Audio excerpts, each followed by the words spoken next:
I haven't been able to prove it. This is one of these, end of my archaeological career chapters. I'm either going to prove myself wrong or prove it, but I think they used acids. My dad's a chemist, and he told me a long time ago that there's no naturally occurring acids. But my current theory, actually, I got the idea initially from the show Breaking Bad. I don't know if you ever saw that show, but there's a point in which they're trying to dissolve a body. Yeah. And they're using hydrofluoric acid, and it goes right through the ceiling. That hydrofluoric acid is so fascinating. It won't go through plastic, and you can also bring it in inert parts and then combine it. The Inca made tons of jewelry out of fluorite. Fluorite is big in the Andes. And they also mined a lot of things for gold and silver. And the byproduct of that mining is sulfuric acid. You put sulfuric acid and fluorite together, and it's hydrofluoric acid.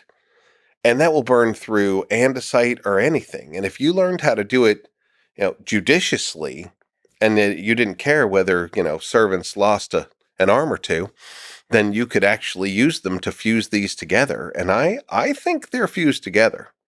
I asked the city of Cusco if I could take some core samples, and they said, "Go away, gringo. Don't touch our walls."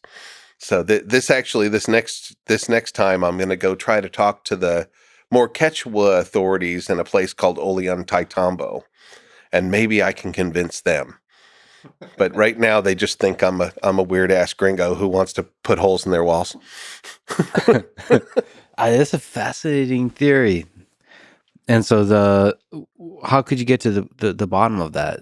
So getting core samples to see if there's some kind of trace. Chemists I'm working with say that if there was hydrofluoric acid in between these, that a core sample right along a seam, they can separate out the elements in there and detect whether there was actually elements of hydrofluoric acid. I wanted to go straight to burning rocks, but they were like, no, we already know that's true. Yeah, we can burn some rocks, but it would happen. That's just chemistry. We gotta prove that it would happen in the walls. So go get us samples.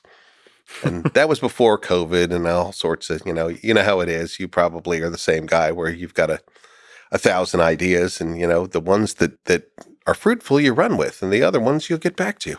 That would be fascinating if true, and I hope you do show that it's true, or either one. I'll try to disprove it. Disprove it, yeah.